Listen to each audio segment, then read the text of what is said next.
Again, I'm still kind of beta testing this new streaming platform, so you'll have to bear with me. Let me know if there's any bugs or problems. I don't even know if you guys can hear me right now. I can test it.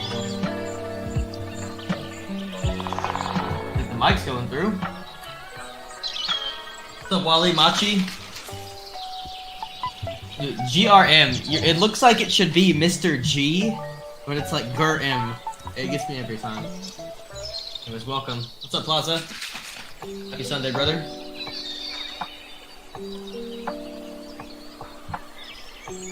The audio bug out. We'll go one more cycle, and we'll get to the charts.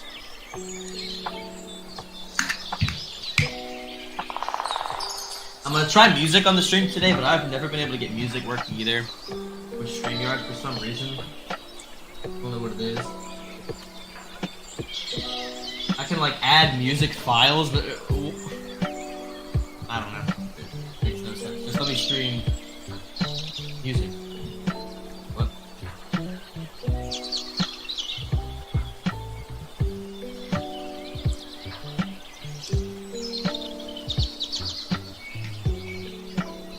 Actually, I wonder if I can show music by pulling up in this other tab here.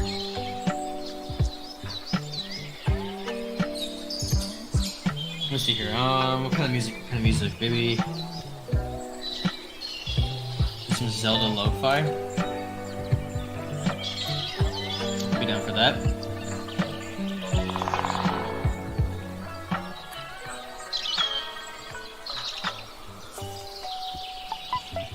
Let's try that. You guys let me know if it actually comes through or not.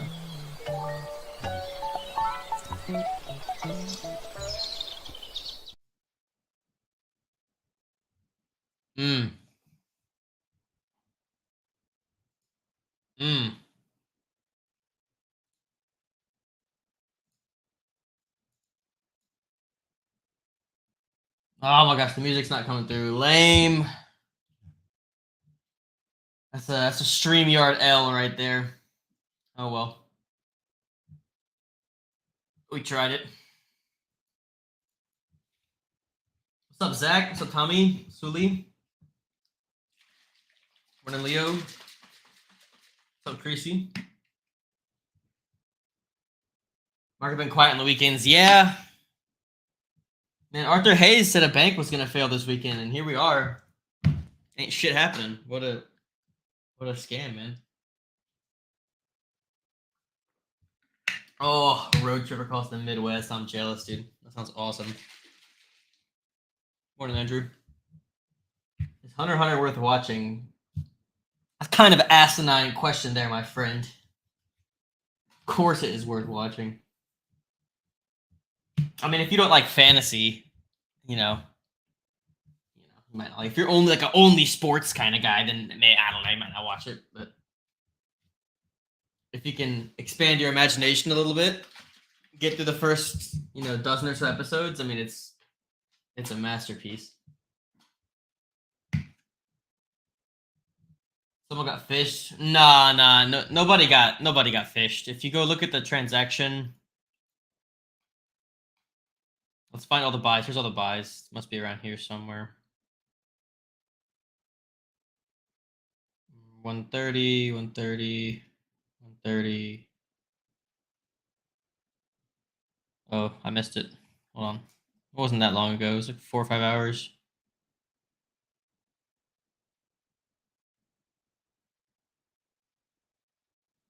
There it is. If you go look at the transaction, okay,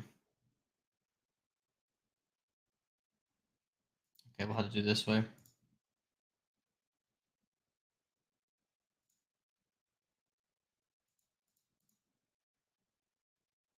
that's not going to work. How did I? Oh, I went to ERC 721 transactions. That's why. There we go. If you go look at it, he received his 74 days ago as a claim. So if you guys didn't know, EMC used to be on ICP, and they did a 2-to-1 conversion when they moved to Arbitrum. So this guy's been holding for a while. He probably watched I can't check the chart. I don't know if they even have a chart for ICP, EMC, but I imagine it's probably something like this. And so he probably held through all this, and then he made a lot back and decided he wanted to dip. And I mean, that's 200 bands, so it's not like he was on chunk size, right? I mean, if he claimed at the start, he watched this at 5 cents and held all the way to $1.30. I can't really blame the guy. I mean, naturally, as a big holder, I think he's, being a little short-sighted, but I mean, I've done stuff like that. That's a big dub, $200,000. Maybe that's really, really meaningful to him. So,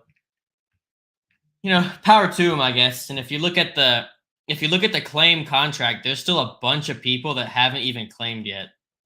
So, there's plenty of potential pressure on the upside, but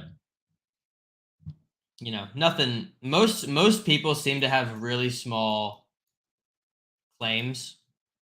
And I don't know if this is vested now or what. Maybe we can see.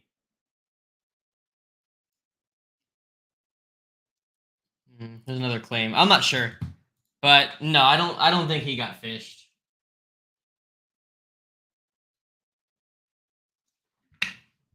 I think he just wanted to catch a dub.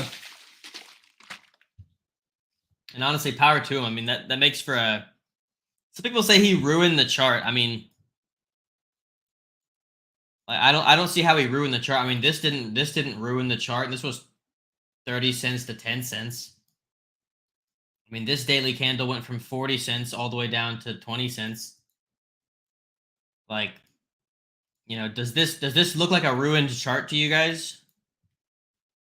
I mean, it's barely even a chart at all. Like, here's the bull run. Right, this is what the chart's gonna look like in my mind. Up and to the right. So to me, the chart looks absolutely fine. And power to that guy. I hope he doesn't lose it all on a meme coin or some shit.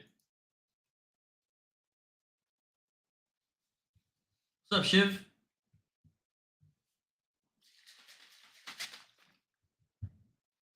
If you like One Piece and Jujutsu Kaisen, I mean, yeah, Hunter's absolutely worth watching. Hunter's up there with One Piece, in my opinion. Obviously, it's not as long. It doesn't expand across such a... I don't know. The world of One Piece is just so much bigger, But the characters in Hunter are amazing. The power scaling in Hunter is amazing. Like, One Piece gets kind of out of control ever since hockey it came into existence. The power scaling is basically, is your hockey stronger than mine? It gets kind of boring sometimes. It's not really, like, I'm not actually bored watching it, especially if you're reading the manga right now, but it definitely becomes, like, if you watch the first half of One Piece, all these unique devil fruit, like, battles, I feel like you don't really get that anymore. It just becomes, I'm faster, stronger, and have better hockey. It's kind of the same old story over and over now. But the power system in Hunter with Nen is phenomenal.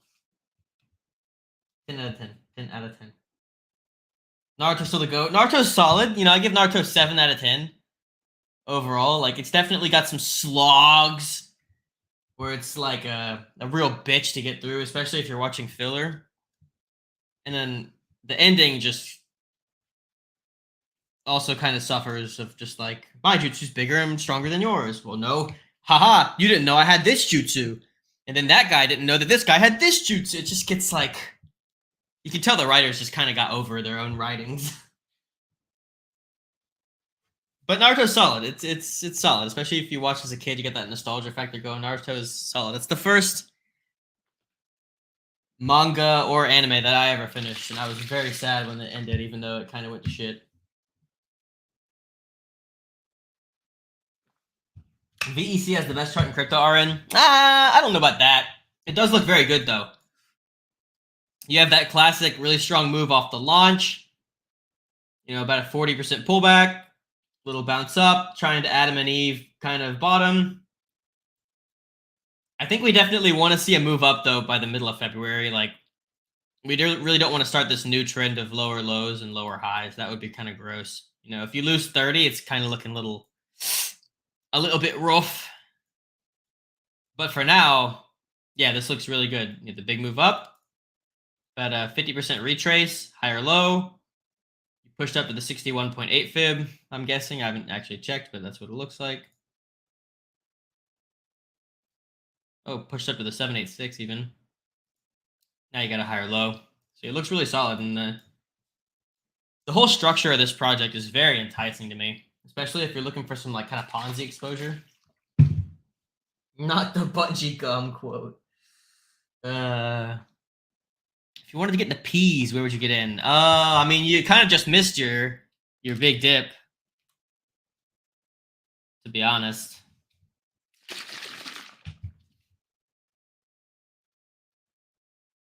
I mean, yeah, this was kind of that dip near $5 was pretty nice. I would just be eyeballing any daily candle support. You know, like back here was good. So honestly, 7-ish is not even that bad of an entry. And you ran these, which was a bit better. And I was kind of hoping for a bit lower, but I didn't even have the money to enter this coin, so I kind of just. This is where I first saw it, and I was it's pumped up way too much for me to get in. From 20 cents to $1.50. Still feeling good on M0? Yeah, I think so. I mean, the chart's not the most beautiful. Like, this kind of looks AIDS, honestly. You know? Like, you kind of have this new downtrend, right? So until this is done, you know, you're not going to have any traction.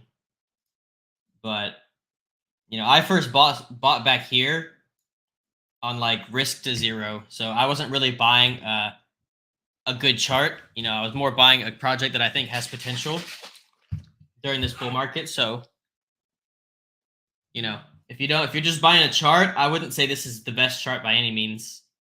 You know, this recent uptrend I had going on is kind of cooked. But as far as an idea and a potential for a project goes, I still think this is really solid. And 5 million market cap's cheap. 700K liquidity is very good. It's locked for only a month. I do hope they extend the lock. That's kind of mid. I might reach out to the team and see if I can convince them to extend that, like 6 months or something. OXO. Haven't looked at OXO in a while. Well, here, let me go ahead. Let's do a top down on BTC. I won't spend too long on it. Maybe 10 minutes. We'll try to breeze through it. And then we can look at some different shitcoin charts. Because if I just start going through them, I'm not going to ever get to Bitcoin. And this is what allows us to do anything in this space. So, and we'll peep Bitcoin. We'll go look at the dollar and we'll look at the stock market. And then we'll piss off with that stuff. So since the last stream, we got a monthly close, and it's not the best. It's not the worst by any means. You know, you ran these highs back here, wicked back below, you pushed down to the last monthly candle's low, give or take. And now you're just continuing to range. You know, people are getting chopped out the ass. People are saying 50K. People are saying 35K. I think both of those could make plenty of sense, especially when you have a candle like this.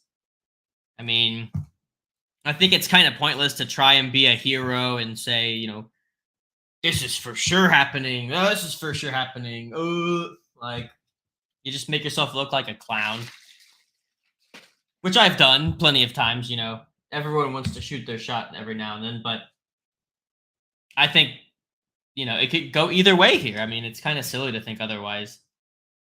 Just looking at indicators, EMAs are still going strong. I would expect if we do dump to not close a monthly candle below 37K, right? Closing below 37 would be a really bad sign. You know, maybe not bull market ending or anything. We still have EMA support down to like 26. And, you know, you could certainly still get something like this and be long-term bullish. But as far as the intermediate term trend goes, this is kind of our intermediate term trend. And if we start to crack 37, this is going to look rough. Yeah, everyone's saying they want like 34 or 30K. I mean, I don't know about that. I think if you have that, you're going to be going sideways and down for a lot longer than you want. So I could see us, I could still see us flushing, but the clock is kind of ticking. Bitcoin halving's coming up in about 60 days, something like that. So the clock is kind of ticking for a flush. The longer we stay in this range leading up to halving, it's the narrative's going to kind of switch from post ETF approval to pre-halving. Like, people already seem to know that, but they're thinking, we got this much time until the halving, plenty of time for a nuke. Well, what if we're 30 days into the halving? It's clock is ticking. That's my take on it, at least. It's not set in stone or anything. Love some ordinal chat today. Yeah, we can definitely look at some ordinals. Puppets and monkeys. Two projects I completely missed out on. Yes, I was ready for the Node Monkeys mint, dude. I was ready. My buddy Hornhairs told me about it, and I just spaced, man. I forgot to get an X-First wallet and completely spaced. Tell us some nice things about Welsh. Well, there'll be a time for that. We just got confirmation on potential launch date for the Nakamoto upgrade to Stacks, which is supposed to be right around Bitcoin halving date. So all still looks good for Welsh. I don't think it's the best chart right now, but it's a $10 million market cap meme coin. It's not really about the chart, to be honest. But anyways, yeah. Monthly does not look the best for Bitcoin. The trend is still your friend, and this is the trend right now. So I would expect that any dips we do get will likely lead to a higher low. So I don't think there's really, if you're long spot and you're kind of trying to be here for the bull run, I don't think you really care that much about dips. I mean, unless you're all in and you got to pay some big bill in 2 months. I mean, you're probably just trying to set yourself up for failure. But even if we dip like mid 30Ks, you're talking downside of this and upside of like this. Maybe we only go to 100K, maybe we go all the way to 200 or higher. Regardless, kind of shit risk reward to be a bear here, if you ask me. I looked at it last stream, but it's even worse on altcoins. I mean, you have some of these altcoins that could easily go 10x from here. I mean, even at 100% downside, you're talking being a bear here is just terrible risk reward. And let's be real. I know most people would have this goal of like a 10x or something. If you've been here a few bull markets, 10x is on the low end. 10x is what XRP is going to do. That's what Neo is going to do. That's what Digibyte and Dash are going to do. What about the new stuff? The new shiny stuff is going to go 20, 30, 50, 100x. But even at just whatever this is, 7x potential, this is horrible risk reward to be a bear. In near infinite upside in the next year or two, and your downside is, you just lose what you put in. I don't know. It seems kind of middle curvy to be a bear here. If you want to have some extra cash, so if we flush, you can snag some good entries. I mean, ain't nothing wrong with that. But the sideliners that are they're betting completely on this flush. If they don't get it, they're going to whiff a generational bull market. I think it's just silly. I mean, I was on the phone with Bassel earlier, and we were just talking about how this could not be a worse time to be a seller. I mean, you've had since November 2021 to be a seller, right? It's like 2.5 years. Or really, you could have been selling all the way up. So in reality, you've had since January 2021 to be a seller. Why choose the first breakout of a bear market to be a seller? Especially people that held all this time and now they're thinking, yeah, it looks overvalued. I don't know. Everyone can meme on me if we get a flush, I guess. Then I'll meme on those people 6 months out when we're ripping the new highs. But it just seems, I don't know, seems really lame. But we've definitely got some kind of mixed signals. We have this monthly cycle that's looking pretty extended. And historically, it's been better to be a buyer at the low end of the stochastic and a seller at the high end, and we're definitely on the high end. The only issue is when things really start going hard, it tends to happen when the cycle is really extended. You know, if you look at the majority of 2017 bull market, I mean, let's go to Bitstamp. Right, the cycle was extended pretty much at the start at like $500. And once again, the cycle's extended, looking maxed out. People will say, oh, this is so overbought right now. And it just stayed up there all the way from like $800 Bitcoin to 20. And it did the same thing the next cycle. It looked overbought or whatever at 10K. And then it stayed overbought all the way until the end of the bull run. So maybe that's not what's going to happen here. You know, maybe we'll get a little cycle down before the Bitcoin halving or into the summer or something. But when things really go crazy, being overbought is not really something that we're going to care about. You know, you can get overbought and stay overbought for ages. You don't believe me? Just go look at the stock market. Go look at the monthly on the stock market. Look how long it can run. I mean, this is April 2016. This gets, quote, extended. And it doesn't come back down for like 2 years. It's absurd. The same thing happened after COVID. July 2020, it starts to look overbought, and it doesn't come back down until like January 2022. So we're always going to pay attention to these cycles, and ideally, it's normally going to pay off to be a better seller up here and a better buyer down here.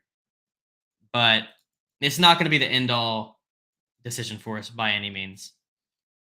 And the flip side is you've got a weekly cycle that's already coming back down, and these tend to be better buys and sales, if you will. Again, I don't really just trade with these, but you know, buy, sell, sell, buy, sell, sell, buy, sell, sell, buy, sell, sell. I mean, the weekly cycle is definitely being respected a lot more than the monthly right now. And the weekly is looking pretty good. And again, I know you go on Twitter and everyone's split. You know, half the market thinks we're going to come back and retest these levels. Half the market thinks they're coping and then they're just going to get left behind. I've always been pretty comfortable just admitting that I don't really know, you know, that whatever happens makes enough sense that there's no point. Everyone just wants the clout, right? You heard it here, folks. I told you it would go to 38K, and look, I'm right. Okay, you know, okay, who fucking cares? So you're not gonna get some crystal ball here where I paint out the exact plan that's gonna happen, but I think this looks plenty reasonable. Just continued higher lows into the Bitcoin halving. Then maybe a sell-off after, the same way we sold off after the ETF. I knew the halving was a sell the event, and then the same thing that's happening here happens again, and we go sideways, and then we just start pushing all-time highs sometime by the end of the year. I think we could even make new highs before the year's up, and then the entirety of 2025, or at least the first half, is just a big face-melting bull market. So I would rather be positioned here. Maybe I have less cash to take advantage of opportunities down here. But when we do get up here, and to me, that is inevitable. You know, knock on wood. Obviously, you know, we're all adults here. We know there's always a possibility it doesn't happen. But in my mind, it's reasonably surefire. Like, that is probably going to happen. We're probably going to get new highs on Bitcoin in the next 6 to 12 months. When that happens, I will be fat positioned. Will I have the power to double down here? No. You know, like, I won't. And is it going to suck having to sit through this if that's the route we go? Yeah, that's going to be kind of AIDS. You know, but who cares, right? Like, I'm not here to buy here and sell here. I'm here to catch this and make a ton of money during that, while most people freak out trying to catch this and this so much that they end up buying here and selling here and buying here and selling here and buying here and missing this dip. And it's just so much mental energy. You know, People think a bull market is just complete easy mode because I like to classify that as easy mode, but it's really easier than this. That's what easy mode means. Easier than the garbage. Like, if bull markets were so free, you wouldn't have people here in their like third cycle still trying to make it. You know, they would have made really good money, then came back and made insane wealth to the point that they don't even care anymore. But instead, they're here still trying to grind away. You know, so it's definitely possible to whiff the bag in and before a bull market. So we gotta stay focused up. Sidelined here, not a seller. I mean, if you're sidelined, then aren't you a seller? Haven't you already sold? Up 8x from the lows. I'm not gonna chase. I mean, yeah, it's a good attitude to not chase. Like, this does not look like the most healthy chart by any means. And all charts are definitely not equal. But, you know, this is not the only coin out there either. You definitely got new coins that look good. And this is just playing to the whims of Bitcoin. I don't even think this looks bad because of Say. It looks bad because Bitcoin has crumbled and is now bouncing, maybe looking to roll over. So yeah, I wouldn't say, you know, definitely don't chase, but you know, I had the same mentality on P's. Like, you know, I didn't want to chase. And again, I'm not saying to chase, but you know, I didn't want to chase at $1.50 because it was up however many from the lows a few days ago, 700, 800%, and that was at $1.50, and then it ran to $11. Like, going into the bull market and not wanting to chase is fine. You're just gonna miss a lot of opportunities, you know. It just kind of is what it is. I guess we don't have Bittrex anymore. Let's see here.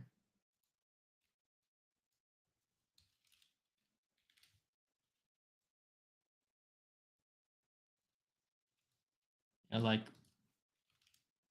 there's a difference between chasing and buying strength. I would agree that this does not look like the best chart by any means.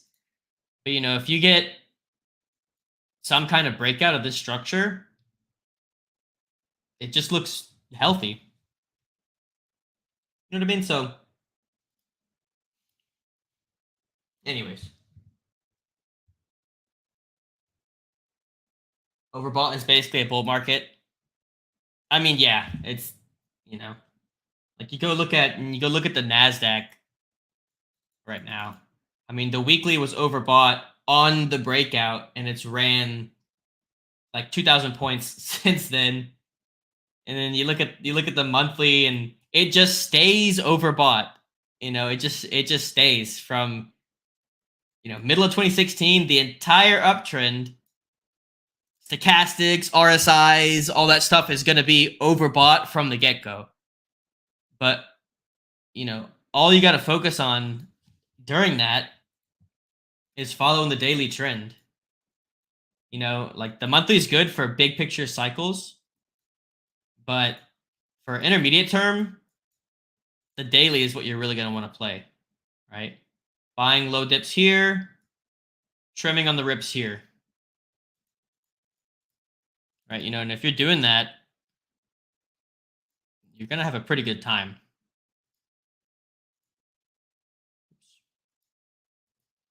Like, even if we just outline some of the low cycles, you know, you're not always going to be buying perfectly by any means. We just outline these cycle crosses at the lows.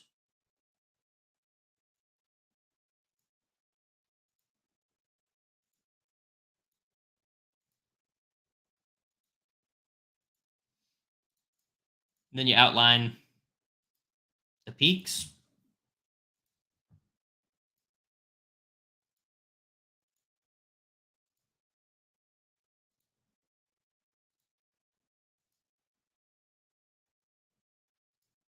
Right? So your core long, again, I know it looks like a lot, but this is from December 2016 to December 2017. This is an entire year. So, you know, you're buying the dips, you sell a little bit on the rips, sell a bit on the rips. You get a dip in the daily, good chance to buy, maybe trim on the rip. Good dip in the daily, good chance to buy, trim on the rip, chance to buy, trim on the rip, trim on the rip. Nice little dip, good chance to add, trim on the rip, chance to add in the daily. Maybe you get stopped on this piece, another daily turns back around, good chance to bid, trim on the rip. Nice little dip, good chance to bid, couple more good dips, chances to bid, trim on the rip. And then we didn't go further, but you know, it's sticking to the daily is just so much simpler, right? Good chance to add on the dip, trim on the rip, add the dip, trim on the rip, so on and so forth. And then sometimes honestly, these are the kind of moves that stop people from wanting to make money on normal dips. This is what everyone expects on BTC. Right? And then look how it just keeps going afterwards too. Like you might sit through June 2016 all the way to January 20. It's like 2 years of an uptrend because you're scared of 1 month of price action. That's where people are going to be at on BTC. You know, so playing the daily dips, playing the weekly dips, that's going to be a better strat probably than the monthly in a bull market.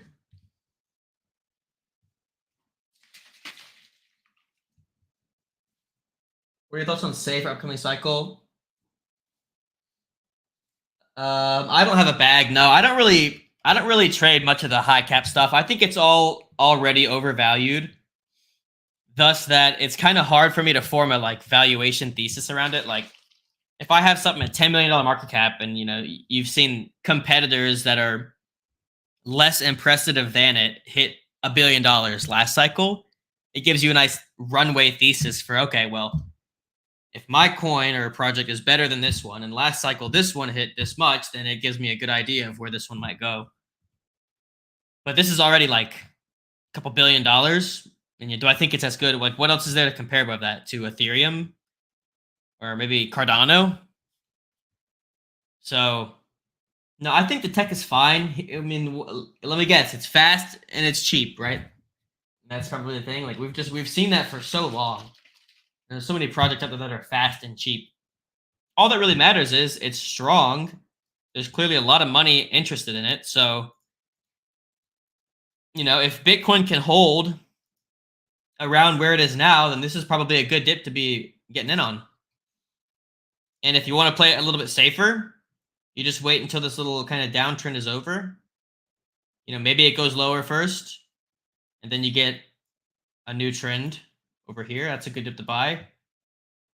Or maybe it holds right here and pushes straight to the highs, and you have to, you know, look to add on a future dip that's a lot higher than it is now, but at least you have the confidence in the trend. Anyways, I think this is a good dip. Oops, probably right here. You know, you got really tight risk reward. You go down to the 4 hour, you're floating right in front of pi. If you can hold this general region in front of like 55 cents, give or take, I think it still looks really good. And if you just want to play safe, you just wait for a reclaim of like 70 cents region. You know, you have to buy a little bit at a premium, but I mean, who cares?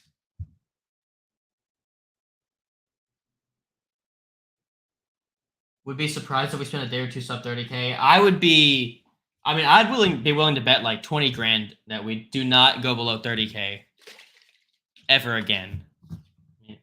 Outside of a black swan event, which again, I know last cycle we had one, so people are going to try and get accustomed to the idea of having a black swan event like every cycle.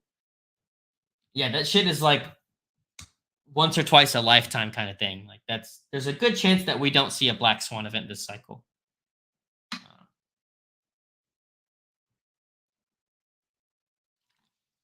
So I'm gonna go out on a limb and say you're coping, brother. I don't think we're gonna see sub 30K. But I would agree, on the off chance that somehow it does happen, I'm totally with you. Ain't no way it's staying down there for long. Like you thought this was a quick V bottom.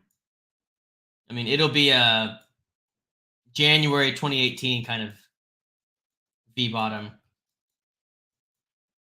You know, it'll be something like this, very quick. That's what I imagine.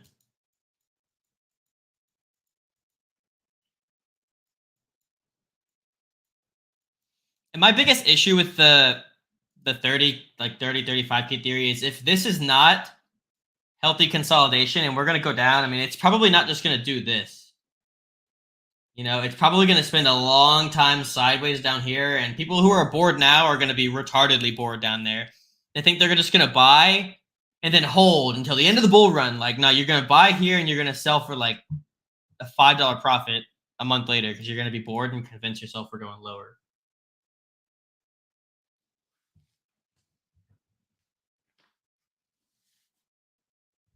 Sorry, I missed your message, Wally. What do I think will happen to miners Mara Hut in the next 1 to 3 months? I'd love to give you an answer there, but I'm just not like I'm not super educated on the whole miner situation. You know, I would just kind of be pulling an opinion out of my ass. Like my partner Basil could probably give you a whole write up on that though in Blockcircle. I don't know if you're in there or not, but he could go off for a fucking hour probably about that stuff. I'm not super in touch with that. I don't pay much attention to it, so I'd hate to misinform to try and sound smart. So I'd be real. I don't really know much about it. Miners usually tend to be right, though. Do they not?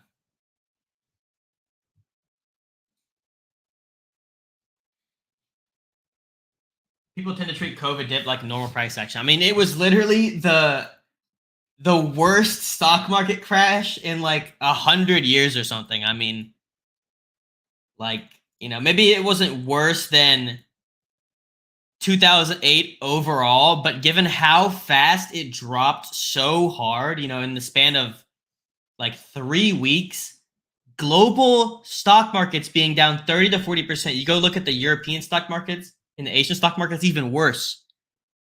It's literally a once in a lifetime potential thing, you know, maybe a couple times. Like, it's just, that's not just going to happen again, most likely. You know, like, betting on that is betting against what normally happens the majority of the existence of the stock market. You look in between, like this is a more likely, you know, a downtrend is okay. That's going to happen in all markets. Like this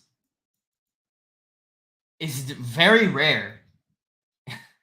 You know, that is probably not going to happen again anytime soon unless world governments destroy the financial system, which, hey, anything's possible, but like look at this. This is a brand new breakout. I mean, I think we're going to be chilling. We are essentially just lagging behind the stock market. You know, this is like the 30K breakout. We could potentially be here. You know, this could be that dip to 30K everyone wants. They get the perfect retest, the super straightforward engulfing setup right into the lows. A brand new uptrend confirms, and then we run to the highs.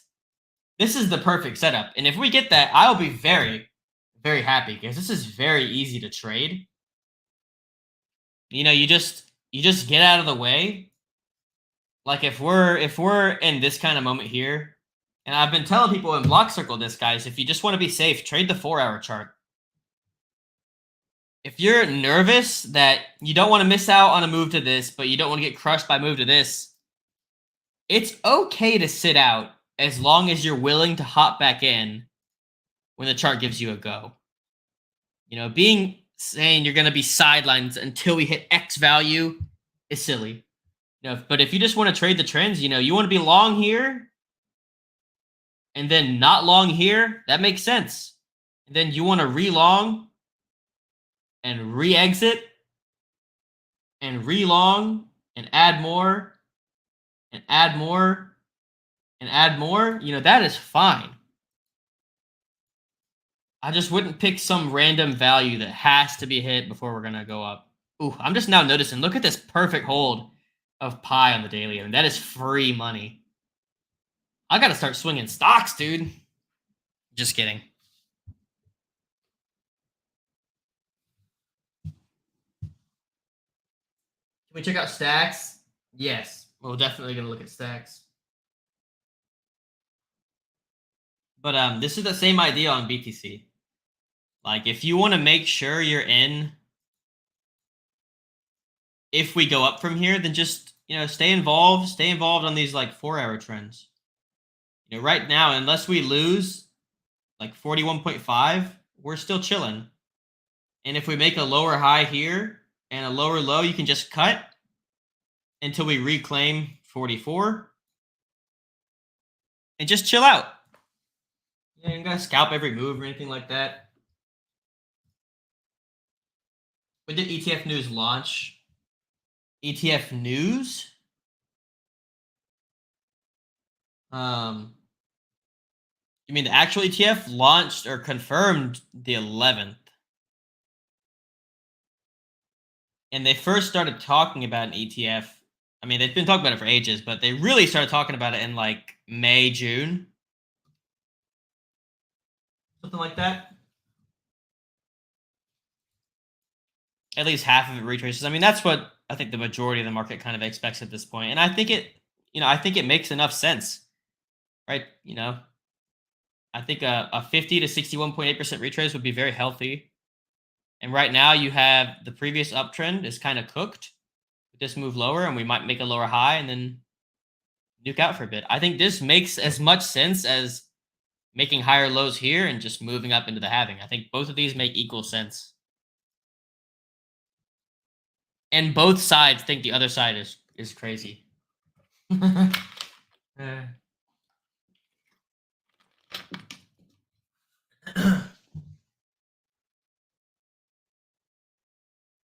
What's your exit strategy on your high conviction plays during the bull?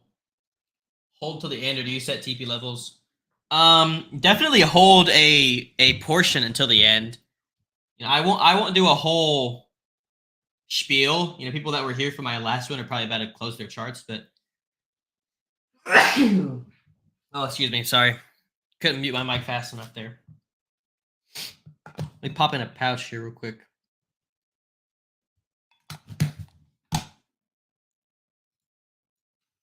But one of the simplest strats is just to hold with the weekly trend.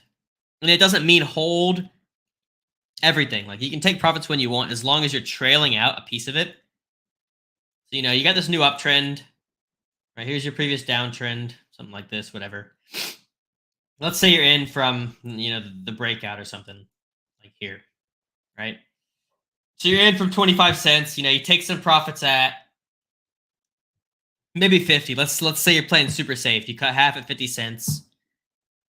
Secure your initials. You get another 4x. You're at $1. You take profits again. And then maybe at like $3, take profits again. Already, you're at levels that most people will, 1, not buy, and 2, they will be fully out. By this point, most people will be completely out. At least anyone that's in from the bottom. 20 cents up 10 to 15x in a month or two. Yeah, most people are going to be out. And it's okay to take some profits, right? I think a 2x is a little bit conservative, but it's fine. You take some off. Maybe you cut 30%. You cut another 30%, maybe 10 more, and you're running 20%. And then until the uptrend breaks, you just hold. You can compound on dips if you want, but for the most part, you're just holding with these higher lows. Then look at that. I mean, you capture literally how much of the move? Like, if you hopped in the breakout here, you capture basically the entire move. You miss out on this, right? And then you can do the same thing. And it doesn't mean you have to be out forever, right? As soon as the downtrend that cuts you out of your trailing stop, when that's over, like here, you can just hop back in, start the same thing. You got a nice entry at $30. You get $60, take some off. You get 90 or 100, take some off. 150, take some off. And then the rest, you just leave a trailing stop. If it takes a month to get you out, fine. If it takes 6 months, fine. Yeah, but you just trail out until the position cuts you out. Here or over here, something like that. This is the best strat. Like, hands down, it's the best strat. Most people will not have the balls to be able to do that. You know, most people will they'll just buy and they'll say, if I reach a 10x, I'm out. So they'll buy at 10 cents and they'll sell it at $1. All in, all out, and then they'll miss the run from $1 to $40 and wonder what went wrong. Instead of buying, taking some profits, take some profits. Who cares if you're taking profits early? All you're doing when you take profits, even if it's early, it pretty much ensures you can hold something a lot longer. You know, if you buy $1,000 and then you sell $1,000, you just made $1,000, which is going to make holding the other half you didn't sell a lot easier because you know, well, worst case, I made $1,000. You know, so you take some off, take some off, take some off, and then you wait until your trend is toast. You know, like somewhere over here, something like that. And then, yeah, the hardest part about this is when the trend is toast, everyone wants to sell here, right? Everyone wants to buy here. If you're selling when the trend is cooked, you're almost always going to be selling that last piece, the trailing stop, like 40% from the highs or even 50, 60%. That's going to suck. You know, you're going to get made, people make fun of you. Why are you selling now? It's down 70% from the high. Before it goes down, you know, 95, 100%, whatever. But in reality, this 70% from the high could be 10,000% from the lows, where most people full stack exited on like a 10x or a 20x, you know? But all you got to do is be robotic. That is the best way to stay exposed. And a key part in this, guys, is TPing early. Is being wrong. Like someone asked me in the Discord just today, you know, if you just let me see what exactly they said. And this is not shots at whoever said it, you know. It's a good question. But someone was asking, oh no, my girlfriend's calling me. She's at the massage. She probably won't think I pick her up. It's just too early. Let me answer this real quick.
All right.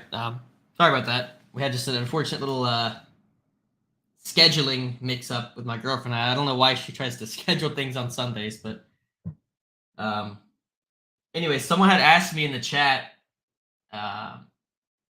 you know, how do you compare performance-wise holding the top 10 coins in my portfolio for the next 12 to 18 months versus constantly adding new projects and trimming your existing ones.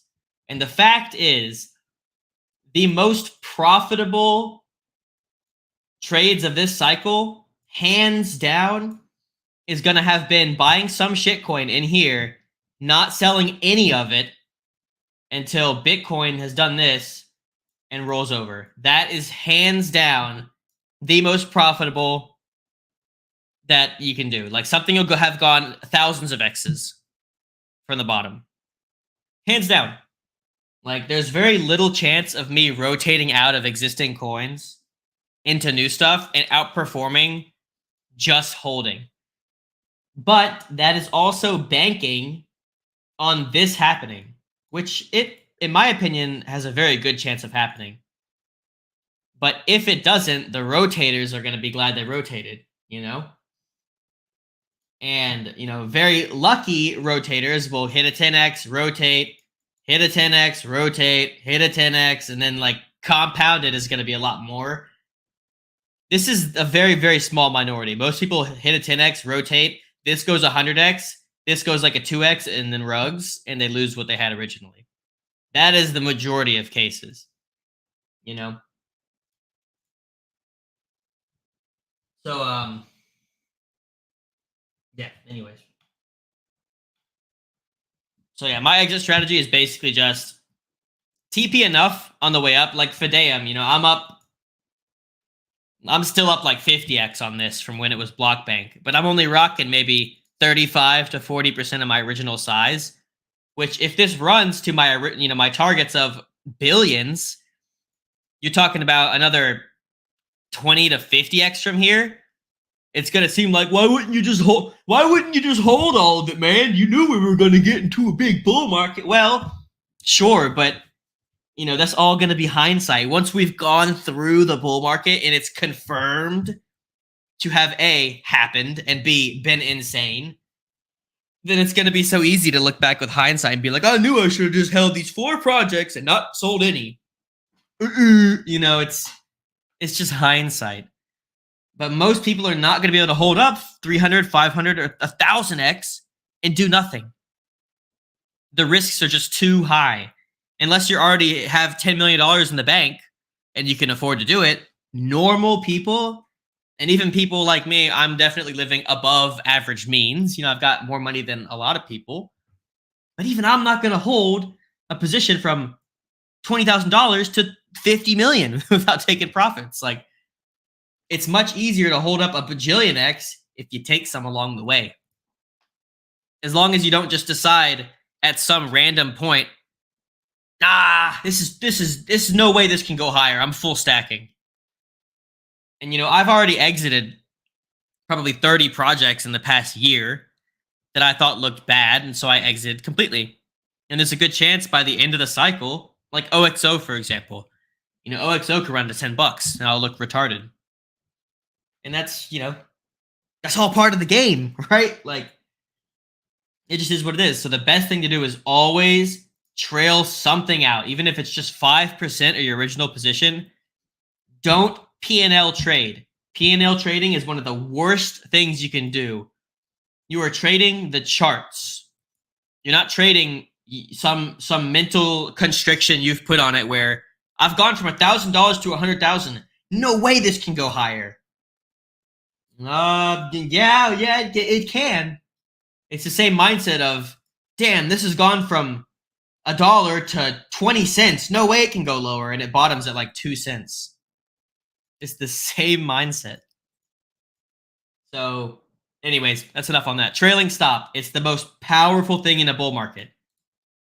Just follow the higher lows. And whether you want to do weekly levels, I think the strat currently is to trail weekly levels. Right? Be exposed as long as weekly higher lows are valid. And then once things get kind of exuberant, you switch to daily trailing stops. Anything lower, you tend to risk getting wicked out, which is not the end of the world. You know, if you get wicked out and you have to re-enter, that's fine. The problem is it can be very hard You know, take Neo for example. I always use Neo, but there's plenty of good examples from previous bull markets. It can be very hard. Like say on this, let's say you're using you know, like a 4-hour trailing stop in here is going to get wicked out for sure. You know, and it's going to be very hard for a lot of people to see that it bottomed at 10 cents and they sold at $1. It's going to be very hard for them to chase at $1.50. I don't get it, man. It's still up like 2,000% in the last few months. There's no way it can go higher. And then it goes from $1 to $10. And then they have the same mindset here. Just come on, dude. 10 cents to $10? It's done. And then it goes to $50. And then it goes to 100 or 200. Like, if you use the tighter stops, it's just really hard to sometimes buy something that looks like this, right? And then that goes that. Like, these can be very difficult to mentally buy because you just know, you know what can happen when it's all over. Anyways, I've been harping on this, but I always harp on it. I always say before I start talking about trailing stops, I'm not going to spend a lot of time on it this time, but I always do because after seeing, you know, 3 cycles play out now, the best thing every cycle is a strong, consistent trailing stop from as low as possible to as high as possible. And it doesn't mean buy here, exit here. It just means catching this. And it's even more on altcoins, you know. It means, you know, not worrying about this and this, but just trying to capture this. And the simplest way to do that is you just wait and stay exposed to some extent until the recent higher low that led to the recent higher high is lost. Like this. And then even when that happens, you can always re-enter if you get a reclaim and a new trend. Okay? So that is the majority of my plan. You know, like we're seeing with Fidum, I'm not going to hold the whole bag. But, you know, when Fidum hits 10 cents, I'll probably still have some. And when it hits 20 cents, I'll probably still have some unless there's some massive scandal that comes out, which is possible. You always got to be willing to adapt and accept that, you know, if you're wrong, maybe you lose a lot of money. Anyways. COVID crash happening now is like us going to 16K in like a week. Yeah. I mean, literally. Like, people that think, where is it? You know, you're literally talking about something like, okay, that's very dramatic. Yeah, you're talking something like this. Like back down to like bear market lows, FTX liquidated lows. It's not gonna happen. Knock on wood. Anyone who hears me saying that and thinks I'm trying to be like a guru, you know, eat shit. Like, obviously anything can happen in any markets, blah blah blah blah blah. But that's that's not gonna happen. Like, the last COVID level crash was like the Great Depression in like the 30s, you know, like 1930s. Like the 2008 crisis, that was really bad. That was a multi-year crisis, not a week-long devastation across the world.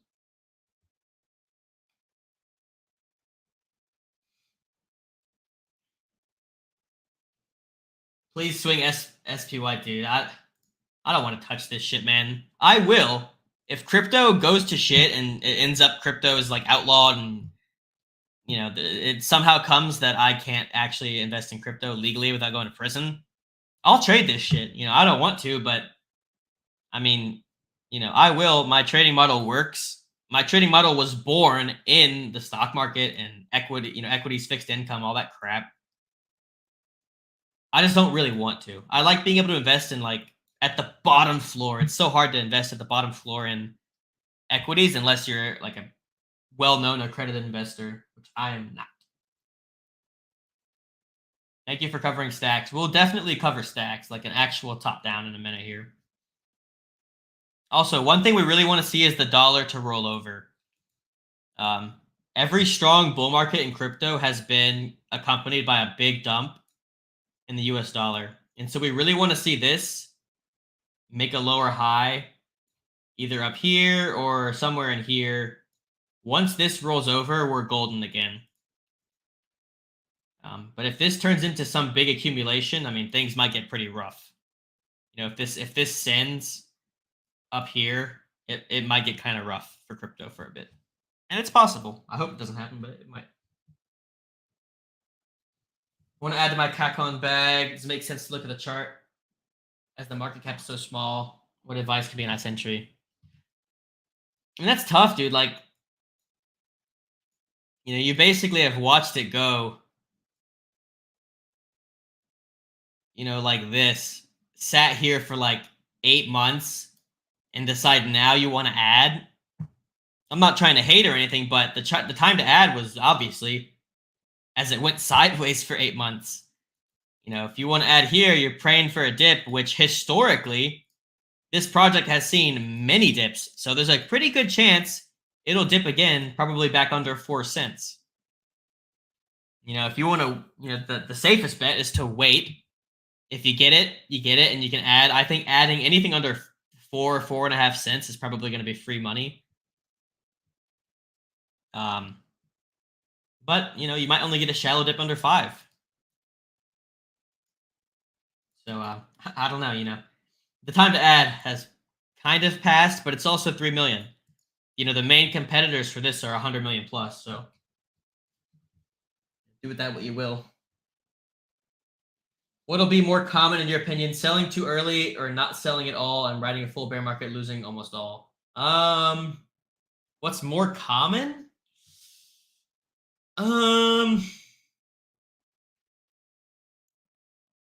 That's hard, dude. I don't know what's more common. People that buy early and then they hold so hard that they give back like 99%, or people that are so crushed by the bear market that they sell early and they wait for a big dip. You know, like they sell their bags like here, and they're like, I'm waiting for a big dip, waiting for a big dip, waiting for a big dip. Time to hit it, and the bull market's over. You know, like I don't know. I really don't know. That'd be a fun poll to do. I'm not sure. And what hurts more?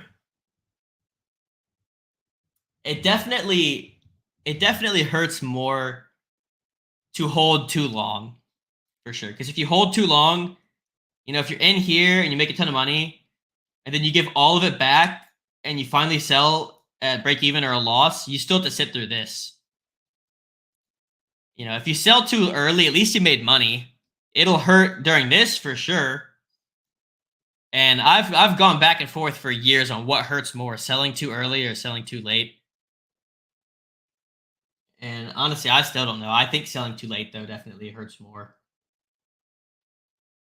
But, you know, selling for a 5x and then watching it go 500x definitely blows. They both blow. That's why the strat is to sell some early and then sell the rest too late.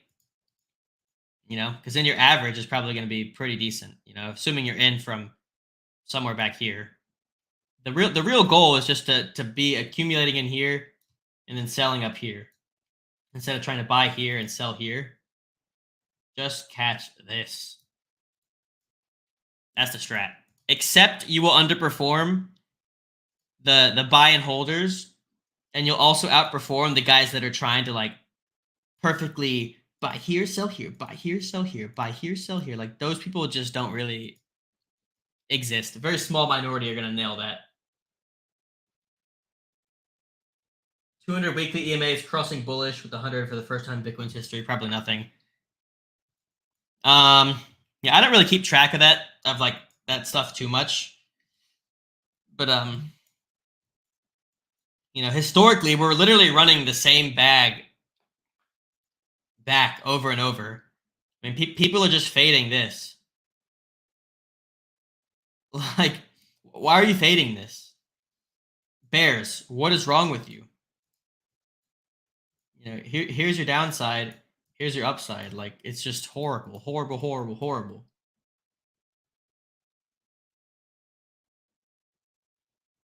What would you say are your biggest shitters to hold from bottom as of now? Highest convictions right now are Fidum. Fidum's main competitors that I think are actually a lot worse than Fidum are 10x, Nexo. And I don't mean current competitors because these ones are pretty much toast. But 10x, which is basically Fidum but worse, excuse me, hit about $500 million, $700 million, something like that in 2017. So that's at least like a 10x from here. And then the following cycle, you had Nexo and Celsius, which both hit a couple $1 billion each. So if 10x was the first rendition of this kind of banking, crypto banking, project, if you will, hit 500 million. And the next cycle, similar but better versions of this hit 2 to 3 billion. Then, in my opinion, a similar but better version of that could hit 5 billion, which is about 100x from here. So this is probably one of my highest conviction for sure. Next up would be Ceso, which looks kind of rough right now. But if you consider, this launched around 2. I mean, this was Blockcircle's entry was around 2 to 3. Still up 15x since last September. Even if it comes back to the 10x mark, I mean, still really solid. And, let's look at competitors for that one. Competitors for that would be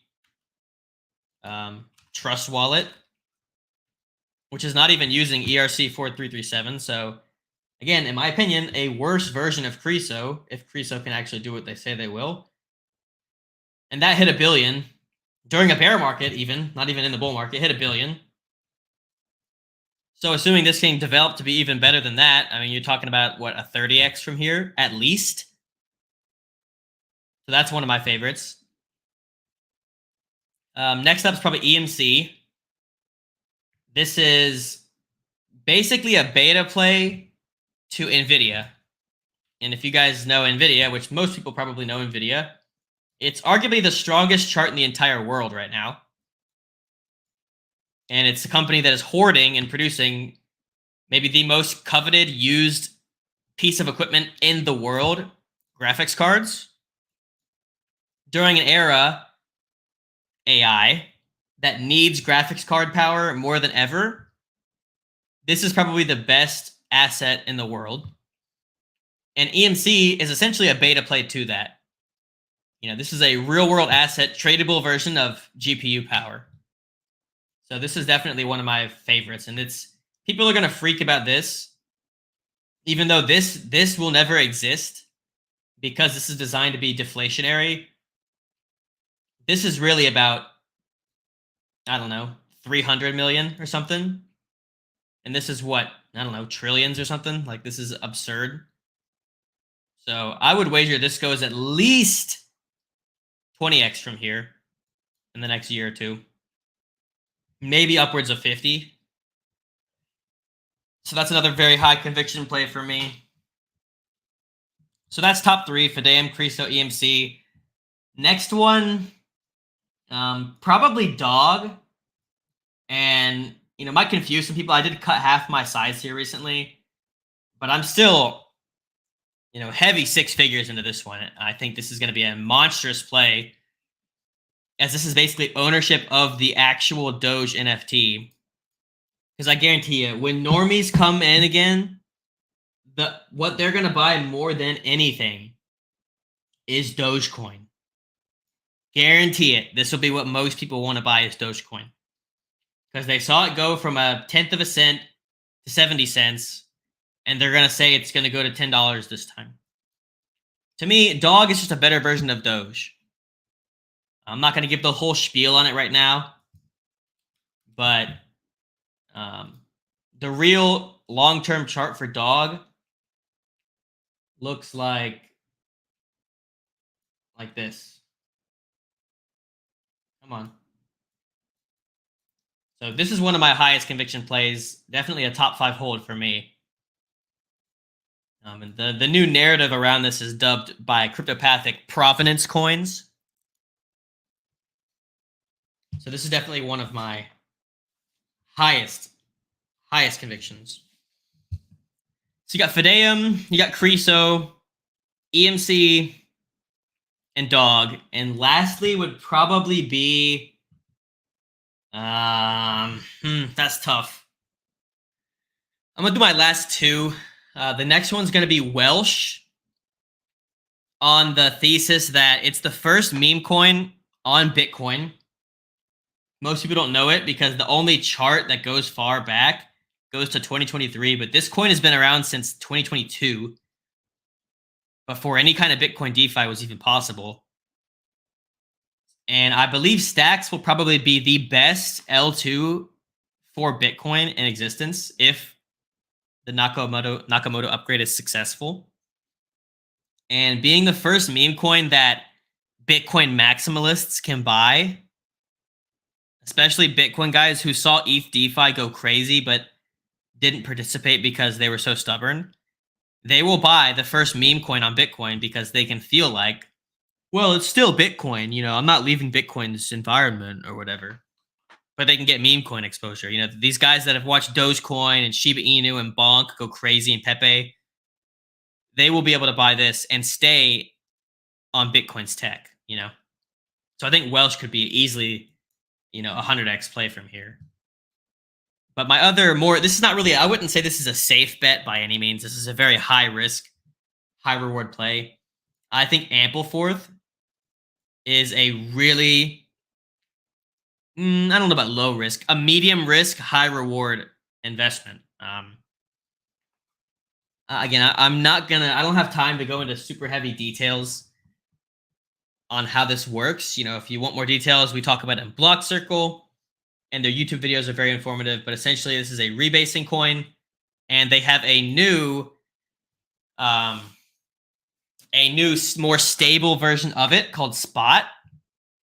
And I think Ampleforth is going to create unbelievable amounts of wealth this cycle. And this might be my highest conviction play. There's some things about this I can't go into details yet, but it'll come to light later this year why this is potentially one of the best plays of this cycle. So even if it's just a couple $100, I would get some Ampleforth. And then a lot of people, I'm sure I can see them in the comments, are asking about 0KN. This is definitely up there. And this is still, I think, my fourth biggest bag in crypto right now or something like that. Maybe my third. And I also believe this has potential to be one of the best. 15 million for this is ridiculous. I still have like, I don't know how much of my original size, like 60%. Hold on, my girlfriend's calling me again. Sorry, guys.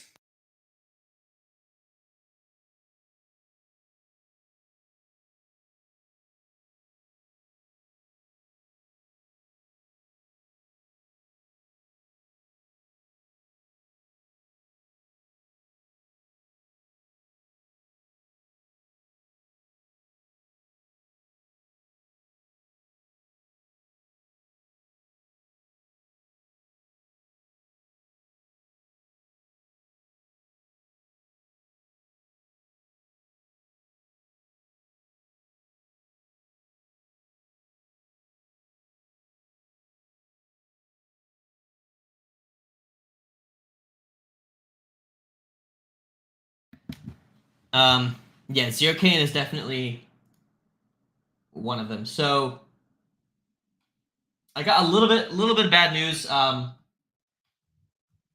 girlfriend has done all she can to stall, but she really needs me to come pick her up. She's not the kind of person that rides in Ubers, unfortunately. So I'm gonna have to shut down. But I am gonna go back live as soon as I'm back. It might be about 40 minutes. She's about 25 minutes away. Definitely not what I wanted to do, but my baby comes first, obviously. It is what it is. But I'm going to copy all these comments that I've missed into my Discord so I can make sure to address them when we come back. But yeah, I am going to go back live in about 45 minutes. I would love for all you guys to come back. For those of you that can't, I totally understand it. I will answer all these questions and more, and we'll continue this discussion when I'm back. But it is what it is. You know, she needs me to come pick her up, so I gotta dip out. But I'll be back in sometime under an hour, and we can continue this discussion right where we left off. All right, so I'll be back in a little bit, and I'll catch you guys a little bit later. Peace out. Take off the foo-foo, take off the cloud chase, take off the Wi-Fi, take off the money phone, take off the car loan, take off the flex and the white loss, take off the weird ass jewelry. I'ma take 10 steps, then I'm taking off top off.